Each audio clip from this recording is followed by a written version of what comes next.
الحمد لله الذي نحمده ونستعينه ونستغفره ونستهديه ونؤمن به ونتوكل عليه ونعوذ بالله من شرور أنفسنا ومن سيئات أعمالنا من يهده الله فلا مضل له ومن يضلله فلا هادي له وأشهد أن لا إله إلا الله وحده لا شريك له وأشهد أن محمدا عبده ورسوله أرسله بالهدى ودين الحق ليظهره على الدين كله ولو كره المشركون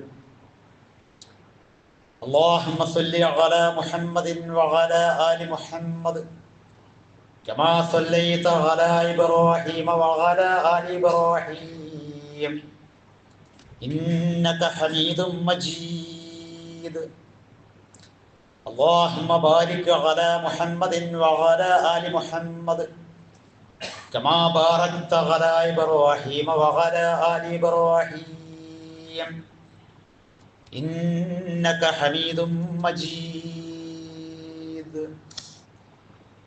أما بعد فإن خير الحديث كتاب الله وخير الهدي هدي محمد صلى الله عليه وسلم وشر الأمور محدثاتها وكل محدثة بدعة وكل بدعة ضلالة وكل ضلالة في النار أيها الإخوان والأخوات أوصيكم وإياي أولا بنفسي بتقوى الله كما قال الله تعالى في القرآن العزيز أعوذ بالله من الشيطان الرجيم يا أيها الذين آمنوا اتقوا الله حق تقاته ولا تموتن إلا وأنتم مسلمون وقال الله أيضا بسم الله الرحمن الرحيم ولا تأكلوا أموالكم بينكم بالباطل وتدلوا بها إلى الحكام لتأكلوا فريقا من أموال الناس بالإثم وأنتم تعلمون.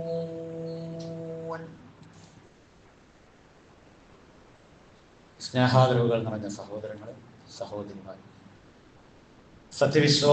വിശ്വാസിനികളെ, അല്ലാഹു സുബ്ഹാനഹു വ തആല നാം ഓരോരുത്തരുടെയും ജീവിതത്തെ എപ്രകാരം അല്ലാഹുവിനെ കുറിച്ചുള്ള ഓർമ്മകളോടുകൂടി തഖ്വാബോധത്തോടുകൂടി ജീവിക്കുവാനാണോ ആജ്ഞാപിച്ചിട്ടുള്ളത്, അപ്രകാരം ജീവിതത്തിലുടനീളം മുത്തഖികളായി ജീവിക്കുവാൻ വേണ്ടി എല്ലാ ഓരോരുത്തരോടും വസിയ്യത്ത് ചെയ്യുകയാണ്. അതോടൊപ്പം മരണമാകുന്ന ഓർമ്മയായിരിക്കണം നമുക്ക് എല്ലാവർക്കും ഏറ്റവും കൂടുതൽ ഉണ്ടായിരിക്കേണ്ടത് എന്നുകൂടി, ഏതൊരു സന്ദർഭത്തിലാണോ നമ്മൾ ഓരോരുത്തരും ആ മരണമാകുന്ന യാഥാർത്ഥ്യത്തിന് വിളിക്കപ്പെടുകയും അല്ലാഹുവിലേക്ക് ചേർക്കപ്പെടുകയും ചെയ്യുന്നത്, അതൊരു യഥാർത്ഥ മുസൽമാന്റെ മരണമായിരിക്കുവാനുള്ള പരിശ്രമമായിരിക്കണം നാം ഓരോരുത്തരും കൈക്കൊള്ളേണ്ടത് എന്നുകൂടി ഈ സന്ദർഭത്തിൽ ആദ്യമായി സ്വന്തത്തോടും തുടർന്ന് നിങ്ങൾ ഓരോരുത്തരോടും വസിയ്യത്ത് ചെയ്യുകയാണ്, ഉപദേശിക്കുകയാണ്. കഴിഞ്ഞ ഏതാനും മാസങ്ങളായി നമ്മുടെ ഇടയിൽ സമകാലികമായ ഒരു ചർച്ചയായി വരപ്പെട്ട വിഷയമാണ് വഖഫ് എന്ന് നമുക്ക് എല്ലാവർക്കും അറിയാം. മീഡിയകളിലും പത്രമാധ്യമങ്ങളിലും അതിനേക്കാളേറെ ഉപരി സാധാരണക്കാരായിട്ടുള്ള ആളുകൾ ഉപയോഗിച്ചു കൊണ്ടിരിക്കുന്ന സോഷ്യൽ മീഡിയകളിലുമൊക്കെ ശരിയെ തോന്നിപ്പിക്കുവാനും അതിനേക്കാളേറെ തെറ്റിദ്ധാരണകൾ പരത്തുവാനും വേണ്ടിയുള്ള ശ്രമമാണ് എവിടെയും നമ്മൾ കണ്ടുകൊണ്ടിരിക്കുന്നത്. വിവാദമായി നിൽക്കുന്ന മുനമ്പം വഖഫുമായി ബന്ധപ്പെട്ടുകൊണ്ടും വഖഫ് എന്ന് പറയുന്നതിന് ഇസ്ലാമിലുള്ള പ്രാധാന്യവും പ്രതിഫലവും അതൊക്കെ നമ്മൾ ചർച്ച ചെയ്യുന്നതിന് മുമ്പ് എനിക്ക് തോന്നുന്നു എന്നെയും നിങ്ങളെയും ബാധിക്കുന്ന, അല്ലെങ്കിൽ എനിക്കും നിങ്ങൾക്കും പരിചയമുള്ള നമ്മുടെ അടുത്ത കുടുംബക്കാരും ബന്ധുക്കാരും കൂട്ടുകാരന്മാരും നാട്ടുകാരുമായിട്ടുള്ള ആളുകളൊക്കെ കൈകാര്യം ചെയ്തുകൊണ്ടിരിക്കുന്ന ഒരു സ്വത്താണല്ലോ വഖഫ് എന്ന് പറയുന്നത്. അള്ളാഹുവിന്റെ മാർഗത്തിൽ നമ്മൾ സ്ഥാപിച്ചതും തലമുറകളായി നമുക്ക് കൈമാറി ലഭിച്ചതും അങ്ങനെ നമ്മളായിട്ട് അതിന്റെ ഭാരവാഹിത്വങ്ങളിലും പരിപാലനത്തിലുമൊക്കെ ഭാഗവാക്കായി നിൽക്കുന്ന വഖഫ്, അവിടെ നിന്ന് തുടങ്ങണം നമ്മുടെ തസ്കിയത്തും ആ സ്വത്തിനെ കുറിച്ചുള്ള നമ്മുടെ ശ്രദ്ധയും ആ സ്വത്തിനോട് നമ്മൾ കാണിക്കേണ്ട ജാഗരൂകമായ നിലപാടുകളുമൊക്കെ അവിടെ നിന്ന് തുടങ്ങണം. 404 ഏക്കറിലേറെ കേരളക്കരയിൽ ആദ്യമായി സ്ഥാപിക്കപ്പെട്ട ഒരു മുസ്ലിം വിദ്യാഭ്യാസ സ്ഥാപനത്തിന് വേണ്ടി ഉദാരനായ ഒരു വ്യക്തി വഖഫ് ചെയ്യപ്പെട്ടതിന്റെ വിവാദങ്ങൾ അവിടെ നിൽക്കട്ടെ. അതിനേക്കാൾ മുമ്പ് ഞാനും നിങ്ങളും കൈകാര്യം ചെയ്യുന്ന വഖഫ് സ്വത്തിനോടുള്ള നമ്മുടെ സമീപനം എന്താണ്? എനിക്കും നിങ്ങൾക്കും പരിചയമുള്ള നമ്മുടെ ഓരോ ഗ്രാമപ്രദേശങ്ങളിലും ഓരോ കൊച്ചു പട്ടണങ്ങളിലും നമ്മളായിട്ട് സ്ഥാപിച്ചു വെച്ചിരിക്കുന്ന, നമുക്കായിട്ട് കൈകാര്യകർത്തൃത്വം ലഭിക്കപ്പെട്ടിരിക്കുന്ന അള്ളാഹുവിന്റെ ഈ സ്വത്തിനോടുള്ള നമ്മുടെ സൂക്ഷ്മത എവിടെ നിൽക്കുന്നു? അത് നമ്മൾ ആദ്യം പരിശോധിക്കട്ടെ. മഹാനായ പ്രവാചക തിരുമേനിയിൽ നിന്ന് ഖൗല ബിൻത് ഖൈസ് അൽ അൻസ്വാരി റളിയല്ലാഹു അൻഹ പെണ്ണാണ്. ഖൗലത്ത് എന്ന് പറയുന്ന സ്വഹാബി വനിത പറയുകയാണ്,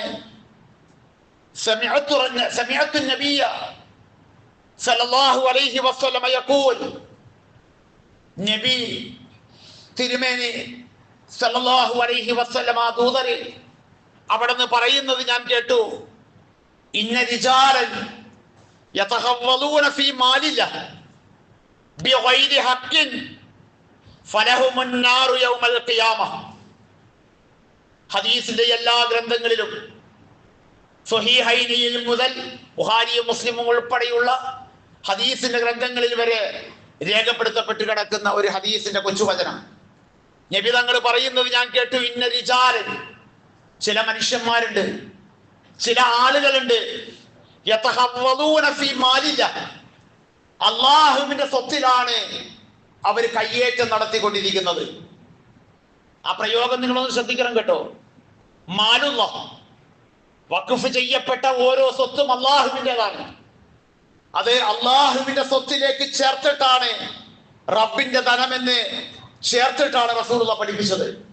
പക്ഷേ ആ സ്വത്ത് കൈകാര്യം ചെയ്യുന്നവരിൽ ചില മനുഷ്യന്മാരുണ്ട്, അവര് അതിൽ കയ്യേറ്റം നടത്തിക്കൊണ്ടിരിക്കുന്നു, അതിൽ തീർച്ചയായും സൂക്ഷ്മത പുലർത്താതെ പോയിക്കൊണ്ടിരിക്കുന്നു. എന്നിട്ട് റസൂലുള്ള പറഞ്ഞു, ബിഗൈരി ഹഖ്, യാതൊരുവിധ ന്യായവുമില്ലാതെ അന്യായമായ നിലയിൽ, അസത്യമായ നിലയിൽ, തീർത്തും ഹക്കല്ലാത്ത നിലയിൽ അവർ ആ സമ്പത്തിൽ കയ്യേറ്റം നടത്തിക്കൊണ്ടിരിക്കുന്നു. ഫലഹുമുൻ നാറു യൗമുൽ ഖിയാമ, ഉയർത്തെഴുന്നേൽപ്പ് നാളിൽ അവർക്കാണ് നരകം, അവർക്ക് കൂടി ഉള്ളതാണ് നരകം, അവര് കൂടി നരകത്തിന്റെ അവകാശികളിലേക്കാണ് പോകുന്നത് എന്ന് പ്രവാചകൻ സല്ലല്ലാഹു അലൈഹി വസല്ലം പഠിപ്പിക്കുന്നു. ഇനി നമ്മൾ ആലോചിക്കുക, നമ്മൾ കൈകാര്യം ചെയ്യുന്ന, ചെറുതാകട്ടെ വലുതാകട്ടെ, നമുക്ക് പ്രാതിനിധ്യമുള്ള, നമ്മൾ പരിപാലനത്തിലുള്ള, നമ്മളുമായി ചേർന്ന് നിൽക്കുന്ന വഖഫ് സ്വത്തുക്കളുടെ അവസ്ഥയല്ല. 404 ഏക്കർ വഖഫ് സ്വത്തിന്റെ വിവാദങ്ങൾ പറയാൻ, വഖഫ് സ്വത്തിന്റെ സംരക്ഷണം ഉണ്ടാക്കാൻ വഖഫ് സ്വത്താണെങ്കിലും അവിടെയുള്ള പാവങ്ങൾക്ക് വേണ്ടി ശബ്ദിക്കാൻ അനുകൂലവും പ്രതികൂലവുമായി മുസ്ലിങ്ങളിൽ സംഘടനകളുണ്ടായി. പണ്ഡിതന്മാർ നേതൃത്വം കൊടുക്കുന്നു, ഉലുൽ അംറിന്റെ ആളുകൾ മുന്നോട്ട് വരുന്നു.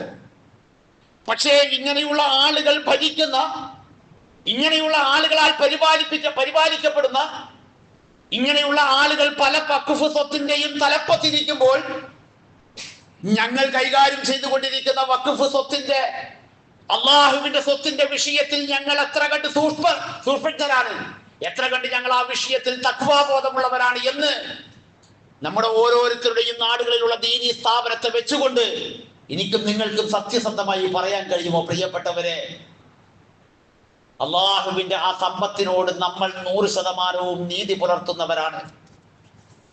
അന്യായമായിട്ട് അതിൽ യാതൊന്നും നിർവഹിക്കാത്തവരാണ്. അനർഹമായിട്ട് അതിൽ യാതൊന്നും അനുവദിക്കാത്തവരാണ്.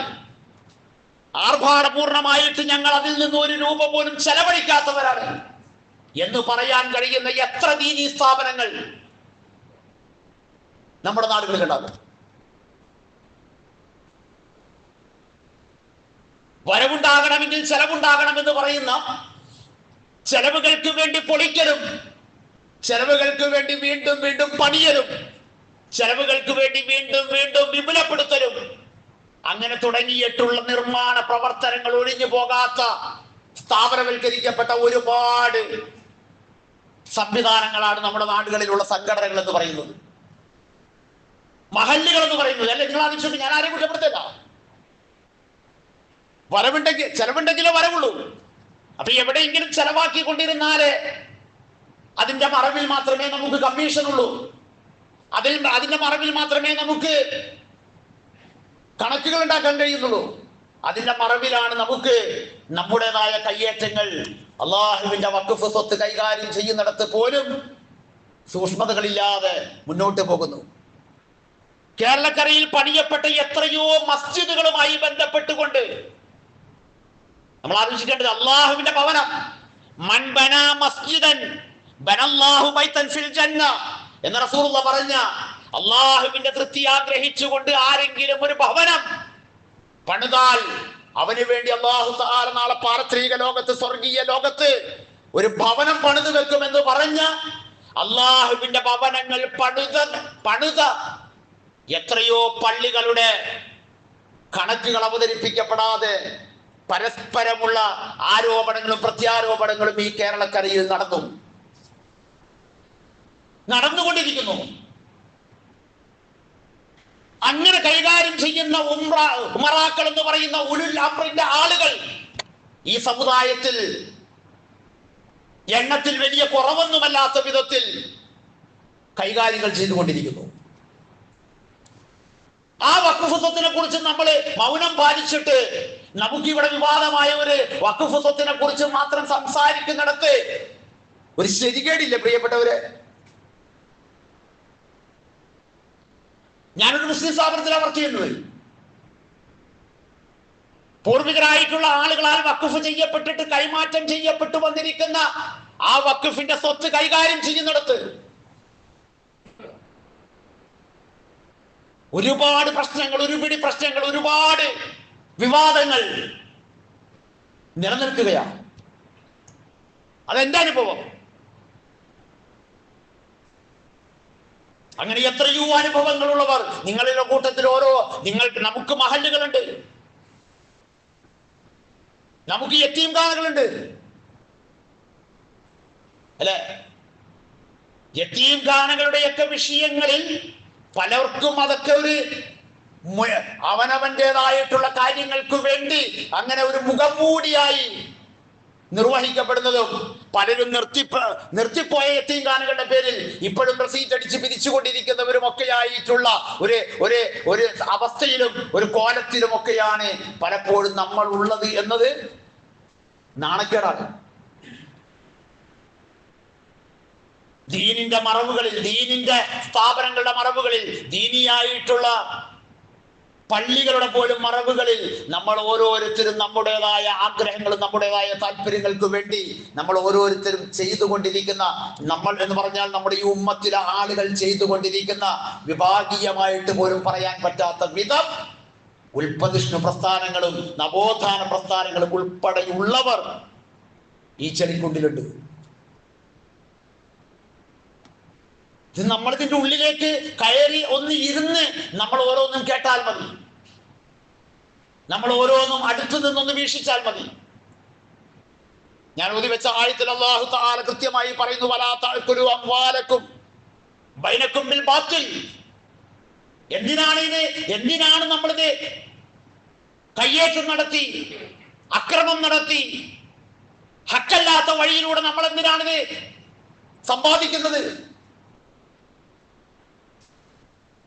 ഇപ്പൊ നമ്മൾ പറയുന്നു കയ്യേറ്റം നടത്തിയ ഭൂമിയെ കുറിച്ച്. നിങ്ങൾ ആലോചിച്ച് നോക്കി, 10 സെന്റ് ഭൂമിയുടെ അടുത്ത് ഒരു മുസ്ലിം കുടുംബമാണെങ്കിൽ ആ 10 സെന്റ് ഭൂമി പള്ളിയുടേതോ മദ്രസയുടേതോ വഖഫ് ചെയ്യപ്പെട്ടതോ ആണെങ്കിൽ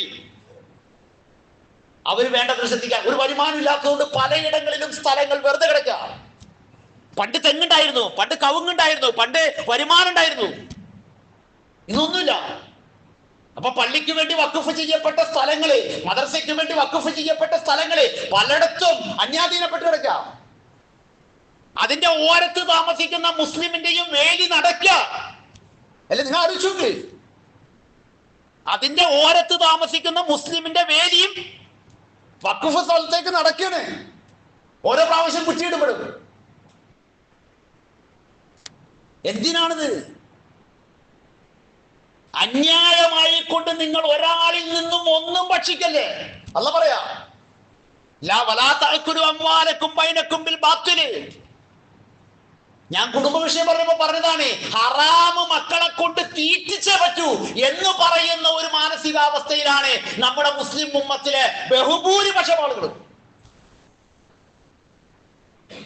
എന്നിട്ട് മക്കളിലും സന്താനങ്ങളിലും തലമുറകളിലും വരുന്ന പരീക്ഷണങ്ങൾ അത് ജീവിതകാലം മുഴുവൻ വേദനയായി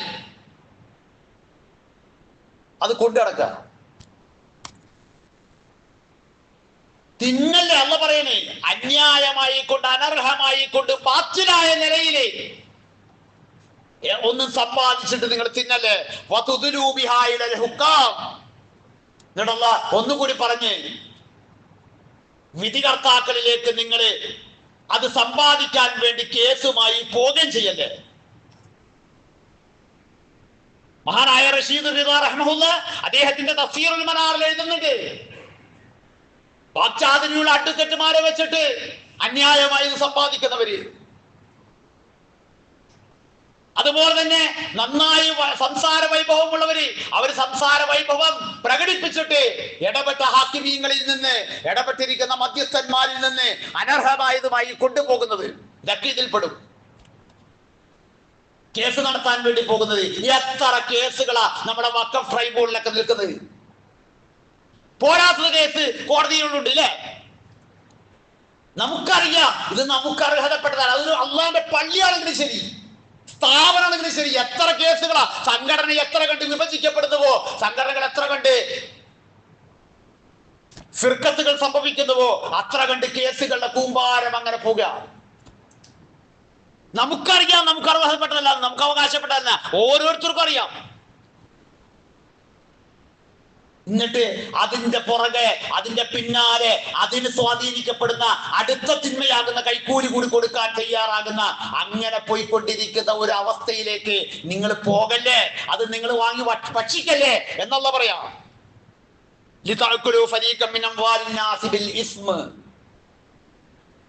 പാപമായ നിലയിൽ ഒരു വിഭാഗത്തിൽ നിന്ന് നിങ്ങൾ തീർച്ചയായും ആ ജനങ്ങളുടെ സമ്പത്തിനെ നിങ്ങളുടെ സമ്പാദ്യങ്ങളിലേക്ക് വേണ്ടി ഒരു കൂട്ടാൻ വേണ്ടി, അത് നിങ്ങളുടെ തലമുറകൾ പിന്നീട് ഭക്ഷിക്കുന്ന ഒരവസ്ഥയിലേക്ക് പോകുന്നതിന് വേണ്ടി നിങ്ങൾ ഒരിക്കലും അങ്ങനെ സമീപിക്കല്ലേ എന്നാണ് പറയുന്നത്. പാപം, കുറ്റകരമായ നിലയിൽ, പാപകരമായ നിലയിൽ നമുക്കറിയാം അത് കുറ്റമാണ്, അത് തെറ്റാണ്, അത് കുറ്റമാണ്, പാപമാണ്. എനിക്ക് അർഹതപ്പെട്ടതല്ല, നമുക്ക് അർഹതപ്പെട്ടതല്ല, എന്റെ സംഘടനക്ക് അർഹതപ്പെട്ടതല്ല, നമ്മുടെ സംഘടനക്ക് അർഹതപ്പെട്ടതല്ല. അറിഞ്ഞൂടെ? ഞാൻ സംഘടനാപരമായി പറയുന്നത് അതിന് മാത്രം കേസുകളുണ്ട്. എനിക്കറിയാവുന്ന ഒരു ജില്ലയിൽ 28 കേസുണ്ട്. ഒരു സംഘടന 2 പിളർന്നപ്പോൾ. അങ്ങനെ ഓരോ ജില്ലയിലും ഉണ്ട്. നിങ്ങൾ ആലോചിച്ചു, ഇനി കേസ് അനർഹമായി പിടിച്ചു വെച്ചിട്ട്, പാപകരമായി പിടിച്ചു വെച്ചിട്ട് ഞങ്ങളുടെ കയ്യിലാണ് എന്ന് പറയുന്നവരുണ്ട്. ഹറാമിന്റെ മുതൽ പിടിച്ചു വെച്ചിട്ട്, ഇസ്മിന്റെ മുതൽ പിടിച്ചു വെച്ചിട്ട്, കുറ്റകരമായിട്ട് പിടിച്ചു വെച്ചിട്ട്, കയ്യൂക്ക് കൊണ്ടും നെയ്യൂക്ക് കൊണ്ടും പിടിച്ചു വെച്ചിട്ട് ഞങ്ങളുടെ കയ്യിലാണ് എന്ന് പറയുന്നവരും. നിങ്ങളൊന്ന് ആലോചിച്ച് നോക്ക്, നമുക്ക് ഏത് വഖഫ് പറയാൻ അർഹതയുള്ളത്? ഏത് വഖഫിന്റെ ഭൂമിയെ കുറിച്ച് പറയാനാണ് ഇവിടുത്തെ മുസ്ലിം സംഘടനകളിലെ ബഹുഭൂരിപക്ഷത്തിനും അർഹതയുള്ളത്? ആ അർഹത നമ്മൾ നേടണം. ആദ്യം അതിനുള്ള സംസ്കരണം നമ്മൾ നേടണം. അള്ളാഹുവിനെ പേടി ഉണ്ടാകണം. ഇത് അള്ളാഹിന്റെ സ്വത്താണ്. ഞാൻ ഈ കൈകാര്യം ചെയ്യുന്നിടത്ത് ഒരു രൂപ പോലും അനർഹമായി എനിക്ക് ചെലവഴിക്കാനുള്ള സ്വാതന്ത്ര്യമില്ല. അനാവശ്യമായി എനിക്ക് ചെലവഴിച്ച് കളയാനുള്ളതല്ല. ആർഭാടത്തിന് വേണ്ടി എനിക്ക് ചെലവഴിക്കാനുള്ളതല്ല. ഈ ചിന്തകളൊക്കെ നമ്മുടെ മനസ്സിൽ വരണ്ടേ? വന്നില്ലേ സ്വഹാബത്തിന്? ചരിത്രം പറയാൻ എന്തൊരു ആവേശമാണ് നമുക്ക്. ആളുകൾക്ക് കേൾക്കാനും അതിനേക്കാളേറെ ഇഷ്ടം. ഉമർ ഇബ്നു അബ്ദുൽ അസീസ് റളിയല്ലാഹുവിന്റെ കാലഘട്ടത്തില് ഖജനാവിന്റെ കണക്കെഴുതാൻ വേണ്ടി സഹായിയെയും കൂട്ടിക്കൊണ്ടുവന്ന് തന്റെ വീട്ടിലിരുന്നിട്ട് മഹാനായ രണ്ടാം ഉമർ എന്നറിയപ്പെടുന്ന ഉമർ ഇബ്നുൽ ഖത്താബ് റളിയല്ലാഹുവിന്റെ പാരമ്പര്യത്തിൽ അദ്ദേഹത്തിന്റെ തലമുറയിൽപ്പെട്ട ഉമർ ഇബ്നു അബ്ദുൽ അസീസ് റളിയല്ലാഹു അൻഹു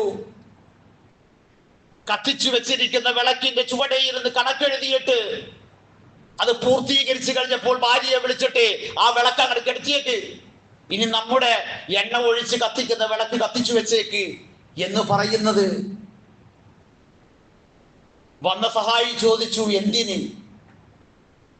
മഹാനായ ഉമർ ഇബ്നു അബ്ദുൽ അസീസ് റളിയല്ലാഹു അൻഹു പറഞ്ഞ മറുപടി, ഇതുവരെ നമ്മൾ ഖജനാവിന്റെ കാര്യത്തിന് വേണ്ടി കത്തിച്ചത് ഖജനാവിന്റെ ചെലവിലുള്ള എണ്ണയൊഴിച്ച് കത്തിച്ചത്. ഇനി നമ്മൾ നമ്മുടേതായ കുശലങ്ങൾ പറയുന്നത്, ഇനി നമ്മൾ നമ്മുടേതായ പേഴ്സണൽ ആയിട്ടുള്ള നമ്മുടെ വ്യക്തിപരമായ വർത്തമാനങ്ങൾ പറയുന്നത്, അത് ഖജനാവിന്റെ എണ്ണയൊഴിച്ച് കത്തിച്ച വിളക്കാകരുതല്ലോ. ഇതായിരുന്നു സഹാബ. എത്ര നൂറുകണക്കിന് ഉദാഹരണങ്ങള് മഹാനായ ഖുലഫാഉർ റാഷിദ് അബൂബക്കർ സിദ്ദീഖ് റളിയല്ലാഹു അൻഹു മുതൽ നമുക്കിങ്ങനെ പറയാൻ കഴിയും. നൂറുകണക്കിന് ഉദാഹരണങ്ങൾ. അതിന്റെ ഒരു ഓരത്ത് ചേർന്ന് നിന്നിട്ട് ജീവിച്ചു പോയവർ, പ്രിയപ്പെട്ടവര്, പൂർവകാല സൂരികളാകുന്ന എല്ലാ പ്രസ്ഥാനത്തിന്റെ പണ്ഡിതന്മാരുണ്ടായിരുന്നേ. അത് ശിർക്കിയായ വിശ്വാസങ്ങൾ ഉണ്ടായിരുന്നപ്പോൾ പോലും, ബിദ്ഇയായ പ്രവർത്തനങ്ങൾ അവരുടെ ഭാഗമായിരുന്നപ്പോൾ പോലും, പൊതു സ്വത്ത് കൈകാര്യം ചെയ്യുന്നിടത്ത് വളരെ സൂക്ഷ്മമായി, വളരെ കർശനമായ നിലപാടുകൾ സ്വീകരിച്ചവർ അവരിൽ പോലും ഉണ്ടായിരുന്നു എന്നാണ് ഞാൻ പറയുന്നത്. കെ ഹസ്രത്തിനെ പോലെയുള്ളവരെ നമുക്ക് ചരിത്രത്തിൽ വായിക്കാം.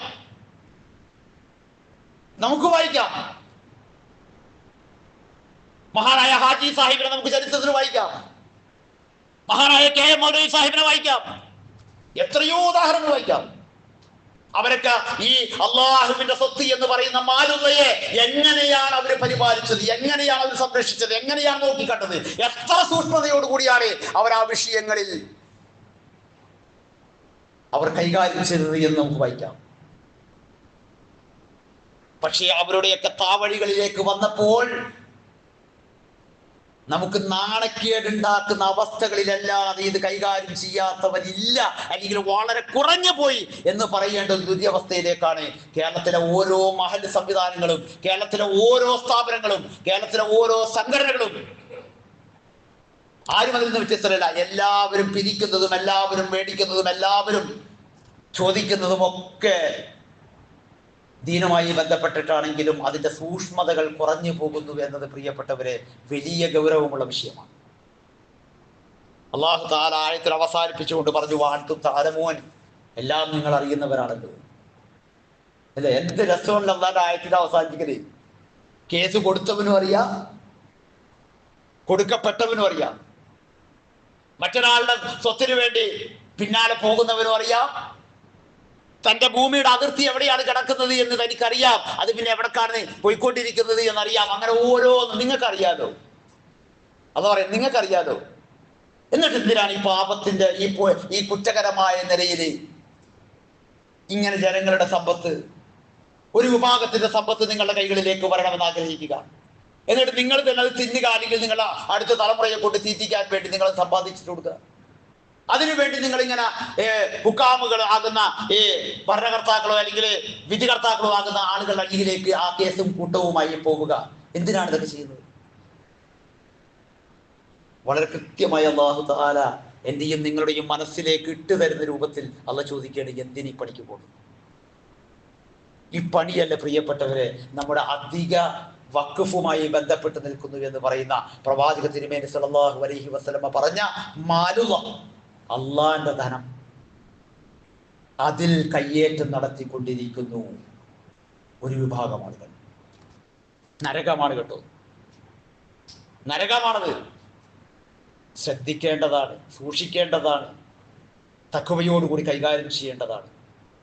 നമ്മളൊക്കെ പലതിൻ്റെയും തലപ്പത്തും നമ്മളൊക്കെ പലതിൻ്റെയും പരിപാലന കമ്മിറ്റിയിലും നമ്മളായിട്ട് ഉണ്ടാക്കിക്കൊണ്ടിരിക്കുന്ന സ്ഥാപനങ്ങളുമൊക്കെ ആ സൂക്ഷ്മത നിലനിർത്തിക്കൊണ്ട് നരകത്തിന്റെ കഷ്ണമായി തീരാതെ സ്വർഗത്തിലൊരു ഭവനം പണിയപ്പെടുന്നത് പോലെയുള്ള മഹത്തായ പ്രതിഫലത്തിന് വിധേയമാകുന്ന സൂക്ഷ്മത നിലനിർത്തിക്കൊണ്ട് മുന്നോട്ട് പോകണം എന്ന് ആദ്യമായി എനിക്ക് അതാണ് പറയാനുള്ളത്. എന്നിട്ട് പറയാം നമുക്ക് ഇൻഷാ അല്ലാഹ് വഖഫ് എന്താണ്, ആ വഖഫിന്റെ വിഷയത്തിൽ എത്രത്തോളം അതിന്റെ പ്രാധാന്യവും അതിന്റെ പ്രതിഫലവും ഉണ്ട് എന്ന് ഇൻഷാ അല്ലാഹ് അടുത്തൊരാഴ്ചയിൽ നമുക്ക് പറയാം. അല്ലാഹു സുബ്ഹാനഹു വ തആല കാര്യങ്ങളെ അതിന്റെ ശരിയാം വണ്ണം മനസ്സിലാക്കാൻ, അതിന്റെ ഗൗരവത്തോടു കൂടി ഉൾക്കൊള്ളാൻ, അതിനനുസൃതമായി ഉറച്ച തീരുമാനത്തോടു കൂടി അള്ളാഹുവിന്റെ ദീനിൽ ഉറച്ചു നിൽക്കാൻ നാം ഏവരെയും അള്ളാഹു തൗഫീഖ് നൽകി അനുഗ്രഹിക്കുമാറാകട്ടെ.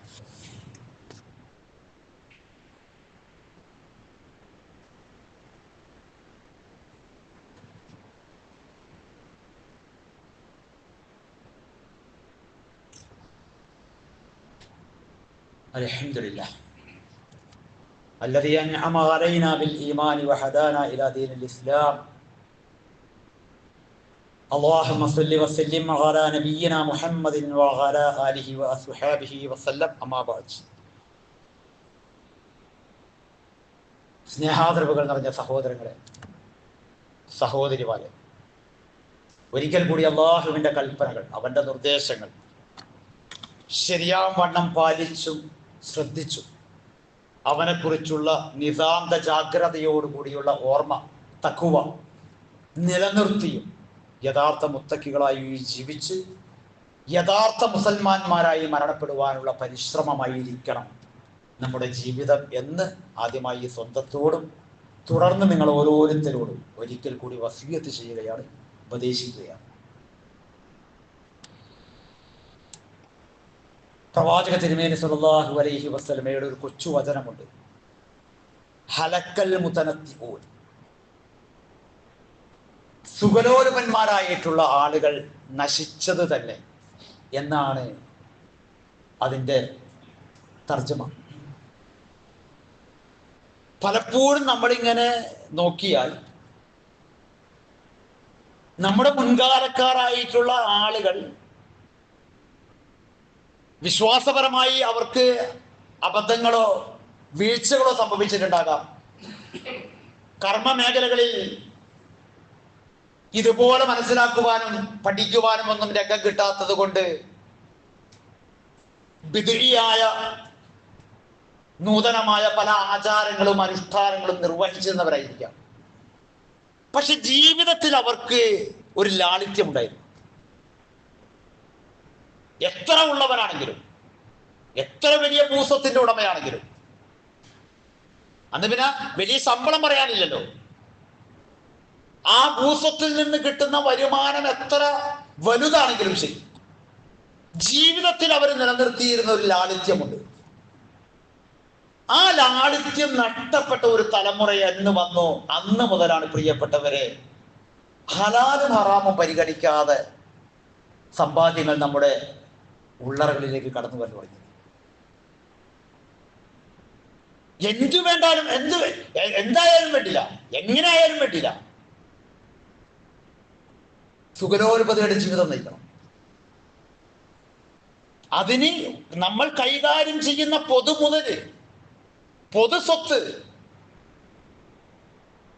വഖഫ് സ്വത്ത് അവിടെ പോലും ഒരു സൂക്ഷ്മതയില്ലാത്ത കൈകാര്യം നിർവഹിച്ചിട്ട് അതിൽ പോലും ഭീമമായ സമ്പാദ്യങ്ങൾ ഉണ്ടാക്കിക്കൊണ്ടിരിക്കുന്ന ചരിത്രം അല്ലെങ്കിൽ ചിത്രമാണ് നമുക്ക് മുന്നിൽ കാണാൻ കഴിയുന്നത്. അബൂബക്കർ സിദ്ദീഖ് റളിയല്ലാഹു അൻഹു വഫാത്തായിട്ട് ഉമർ റളിയല്ലാഹു അൻഹു വീട്ടിലേക്ക് ആളെ പറഞ്ഞേക്കുന്നുണ്ട്, അടുത്ത അമീറുൽ മുഅ്മിനീൻ. കാരണം അമീറുൽ മുഅ്മിനീൻ അബൂബക്കർ സിദ്ദീഖ് റളിയല്ലാഹു അൻഹു ഖജനാവിന്റെ മുതലാണല്ലോ. അപ്പൊ അദ്ദേഹം ഉപയോഗിച്ച സാധനങ്ങളൊക്കെ ഖജനാവിലേക്ക് കൊണ്ടുവരണം, ബൈത്തുൽ മാലിലേക്ക് കൊണ്ടുവരണം.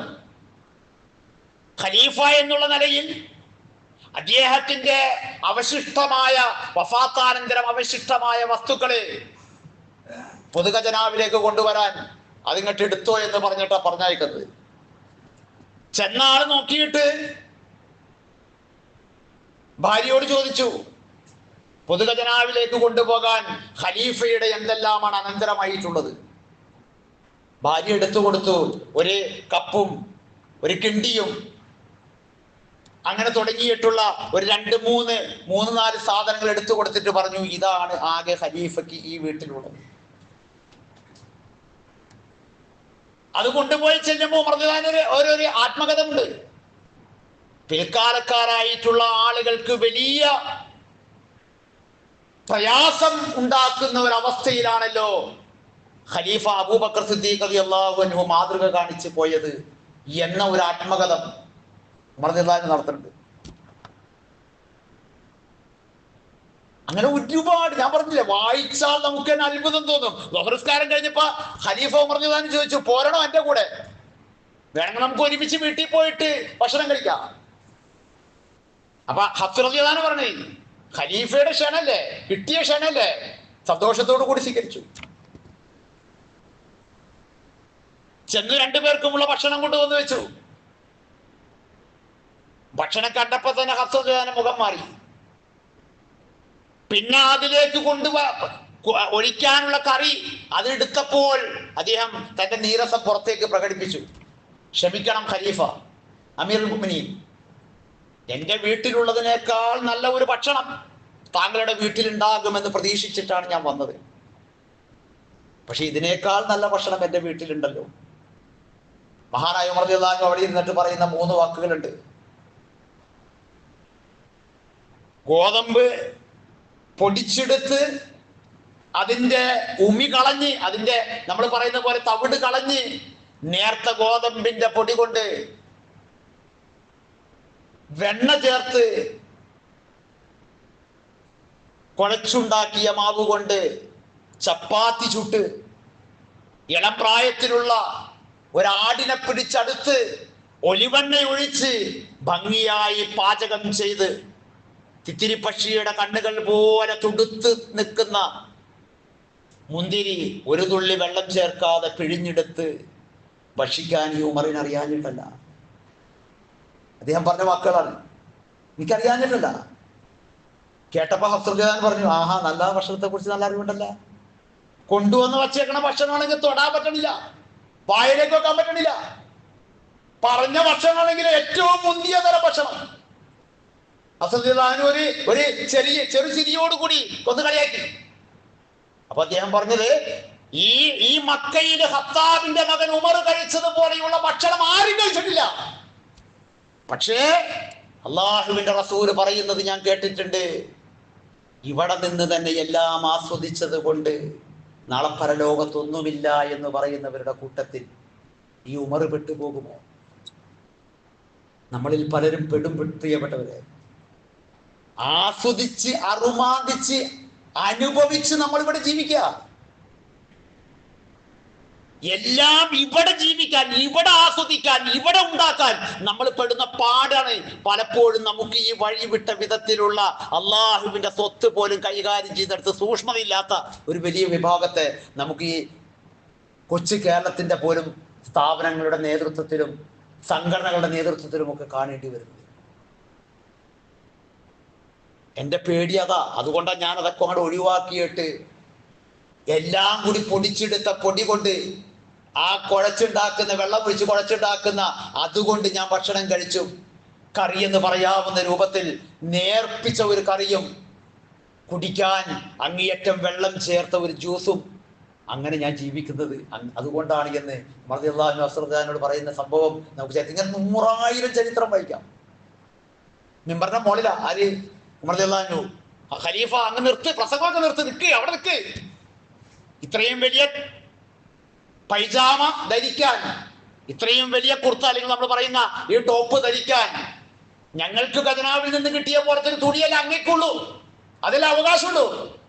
അതിൽ കൂടുതൽ എടുത്തിട്ട് ഇത് വലിയ കുർത്ത അടിച്ചു വന്നിട്ട് അല്ലെങ്കിൽ വലിയ ജുബ്ബ അടിച്ചു വന്നിട്ട് പ്രസംഗിക്ക്, നിർത്ത്. ഒരു പ്രജ എഴുന്നേറ്റിട്ട് പറഞ്ഞതാ. ഖലീഫയാണ്, അമീർ മുഅ്മിനീനാണ്, ഭൂമിയുടെ 2/3 ഭാഗത്തിന്റെ ഖലീഫ. അത് നമ്മൾ ചേർത്ത് വായിക്കണം. അമീർ മുഅ്മിനീൻ ഉമർ റളിയല്ലാഹു അൻഹു പറഞ്ഞു, ഞാൻ നിർത്തി, പക്ഷെ അതിന്റെ ഉത്തരം താങ്കൾ കേൾക്കണം. എൻ്റെ മകൻ അബ്ദുള്ള പറയും അതിന്റെ ഉത്തരം. അബ്ദുള്ള ഒന്ന് പറഞ്ഞു കൊടുക്ക്. അബ്ദുള്ള പറഞ്ഞു, എനിക്ക് കൂടി കിട്ടിയത് എൻ്റെ ഉപ്പാക്ക് ഞാൻ സമ്മാനമായി കൊടുത്തിട്ട് 2 തുണിയും ചേർത്തിട്ടാണ് ഉപ്പ ഇത്രയും വലിയ ഒരു ജുബ്ബ അടിച്ചത്, തുന്നിയത്. ഇതാണ് പ്രിയപ്പെട്ടവരെ പൊതുമുതൽ കൈകാര്യം ചെയ്ത കാലഘട്ടത്തിന്റെ ഒരു ചരിത്രം. ഇങ്ങനെ 100,000 ചരിത്രം നമുക്ക് പറയാൻ കഴിയും. ഒരു ചരിത്രം പോലും രചിക്കാൻ കഴിയാത്തവരായി നമ്മൾ പരാജയപ്പെട്ടിട്ട് നമ്മൾ വഖഫിന്റെ പ്രാധാന്യം പറയാം, വഖഫ് നമ്മൾ സംരക്ഷിക്കുമെന്ന് പറയാം. വിരോധാഭാസത്തിന്റെ ഇസ്ലാമല്ല, അടിസ്ഥാനപരമായിട്ടുള്ള ഏറ്റവും വലിയ മാതൃകയുടെ ഇസ്ലാമാണ് ലോകത്തിന്റെ മുന്നിൽ ഇസ്ലാം തല ഉയർത്തിപ്പിടിച്ചുകൊണ്ട് മുസ്ലിങ്ങളോട് കാഴ്ചവെക്കാൻ വേണ്ടി ആവശ്യപ്പെടുന്നത്. കാര്യങ്ങൾ കൃത്യമായി തിരിച്ചറിഞ്ഞ് നമ്മൾ ഓരോരുത്തരും ഉണ്ടെങ്കിൽ അങ്ങനെ നമ്മുടെ നാടുകളിൽ ഉള്ളിടത്ത് നമ്മൾ കൃത്യമായിട്ട് അതിൻ്റെ അമാനത്ത് ഓർമ്മപ്പെടുത്തുന്നവരായി, അത് പരസ്പരം ഉപദേശിക്കുന്നവരായി, അങ്ങനെ നമ്മുടെ ബാധ്യതകൾ നിർവഹിക്കുന്നവരായി നമ്മൾ മുന്നോട്ട് പോകണം. അല്ലാഹു തആല നമ്മളെ ഏവരെയും അനുഗ്രഹിക്കുമാറാകട്ടെ. കാര്യങ്ങൾ അതിൻ്റെതായ ഗൗരവത്തോടു കൂടി മനസ്സിലാക്കാനും അതിന് തദനുസൃതമായി പ്രവർത്തിക്കുവാനുമുള്ള തൗഫീഖ് അല്ലാഹു തആല നമുക്ക് എല്ലാവർക്കും പ്രദാനം ചെയ്യുമാറാകട്ടെ. പ്രിയപ്പെട്ടവരെ, വളരെ പ്രധാനപ്പെട്ട ഒരു കാര്യം നിങ്ങൾ അറിയിക്കുകയാണ്. നമുക്ക് എല്ലാവർക്കും അറിയാം, ഈ കുസാറ്റ് യൂണിവേഴ്സിറ്റിയുടെ മറുവശം ഒരു സലഫി മസ്ജിദും ഒരു മദ്രസയും അവിടെ പ്രവർത്തിക്കുന്നുണ്ട്. കഴിഞ്ഞ കുറേ കാലങ്ങളായി, കഴിഞ്ഞ റമദാനോടുകൂടി അവർ അതിൻ്റെ ഒരു പുനർനിർമ്മാണം, കുറേ സ്റ്റുഡൻസ്, കുറേ കുസാറ്റുമായി ബന്ധപ്പെട്ടിട്ടുള്ള ആളുകൾ ചെല്ലുന്ന ഒരു പള്ളിയാണ്. അവരതൊന്ന് വിപുലീകരിക്കാൻ വേണ്ടിയുള്ള ശ്രമം നടത്തി ഇപ്പോഴും അവർക്കത് പൂർത്തീകരിക്കാൻ കഴിഞ്ഞിട്ടില്ല. ഈ റമദാനോട് മുമ്പായിട്ടെങ്കിലും അതെങ്ങനെയെങ്കിലും പൂർത്തീകരിക്കണം എന്നവർക്ക് ആഗ്രഹമുണ്ട്. അതിനുവേണ്ടി അവർ ഇവിടെ എത്തിയിട്ടുണ്ട്. ഇതുപോലത്തെ ഒരു കാർഡ് അത് ഇൻഷാ അല്ലാഹ് പുറത്തു നിന്ന് അദ്ദേഹം നിങ്ങൾക്ക് തരും. അതിൻ്റെ അവരുടെ QR കോഡൊക്കെ ഉണ്ട്. അതുമായി ബന്ധപ്പെട്ടിട്ട് നമുക്ക് സാധ്യമാകുന്ന രൂപത്തിൽ ഒരു വഖഫാണ്. നമുക്കവിടെ സുജൂദ് ചെയ്യുന്നിടത്തോളം കാലം പ്രതിഫലാർഹമായ ഒരു കർമ്മമാണ്, ഒരു അമലാണ് എന്ന് മനസ്സിലാക്കി ഇപ്പോഴോ അല്ലെങ്കിൽ അതിൻ്റെ നിങ്ങളുടെ കഴിവിനനുസരിച്ചും നിങ്ങളുടെ സാധ്യതക്കനുസരിച്ചും സാധ്യമായ സഹായങ്ങൾ ചെയ്തു കൊടുക്കണം എന്ന് നിങ്ങളോട് ഞാൻ ഓർമ്മപ്പെടുത്തുന്നു. അല്ലാഹു തആല നമുക്ക് നന്മകൾ കൂടുതൽ ചെയ്യാനുള്ള തൗഫീഖ് പ്രദാനം ചെയ്യുമാറാകട്ടെ. നിഷ്കളങ്കമായ നിയ്യത്തോടു കൂടി നമുക്ക് അമലുകൾ ചെയ്യാനുള്ള തൗഫീഖും അല്ലാഹു തആല പ്രദാനം ചെയ്യുമാറാകട്ടെ. നാളെ പാർത്ഥിക ലോകത്ത് അല്ലാഹു തആല അവൻ്റെ അർശിന്റെ ചുവടുകളിലും അവൻ്റെ അനുഗ്രഹീതമായ സ്വർഗീയ ആരാമങ്ങളിലും ഒക്കെ എത്തപ്പെടാനുള്ള മഹാസൗഭാഗ്യം അല്ലാഹു തആല നമുക്ക് പ്രദാനം ചെയ്യുമാറാകട്ടെ. നമ്മൾ ചെയ്യുന്ന അമലുകൾ നമ്മുടെ മാതാപിതാക്കൾക്ക് അല്ലാഹു തആല കൊണ്ടെത്തിച്ചു കൊടുക്കുമാറാകട്ടെ.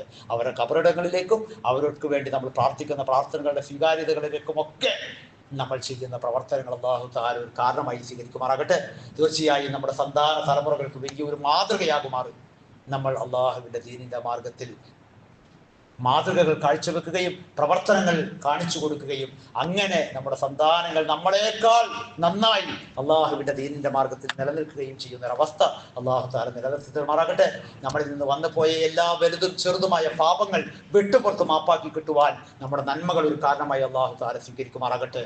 കത്തിയാളുന്ന നരകാഗ്നിയിൽ നിന്ന് നമ്മെ, നമ്മുടെ പ്രിയപ്പെട്ട മാതാപിതാക്കളെ, നമ്മുടെ സന്താന തലമുറകളെ, നമ്മുടെ ഇണകളുടെ മാതാപിതാക്കളെ, അങ്ങനെ നാമുമായി ബന്ധപ്പെട്ട എല്ലാവരെയും അല്ലാഹു തആല അവന്റെ കഠോരമായ ശിക്ഷയിൽ നിന്ന് എപ്പോഴും കാവൽ നൽകി അവൻ നമ്മളോട് എല്ലാവരോടും കരുണ ചെയ്യുമാറാകട്ടെ. اللهم إنا نتوكل على كل حالنا وعلى كل أمورنا لا حول ولا قوة إلا بالله عليك توكلنا وإليك ننيب اللهم اغفر للمؤمنين والمؤمنات والمسلمين والمسلمات والأحياء منهم والأموات إنك مجيب دعوات يا قاضي الحاجات اللهم اجرنا من النار اللهم اجرنا من النار اللهم اجرنا من النار اللهم ادخلنا الجنة يا رب العالمين اللهم حسن عاقبتنا في الأمور كلها وأجرنا من خزي الدنيا وعذاب القبر وعذاب النار ربنا تقبل دعاءنا وأعمالنا منا إنك أنت السميع العليم ربنا واجعلنا مسلمين لك ومن ذريتنا أمة مسلمة لك وأرنا مناسكنا وتب علينا إنك أنت التواب الرحيم ربنا آتنا في الدنيا حسنة وفي الآخرة حسنة وقنا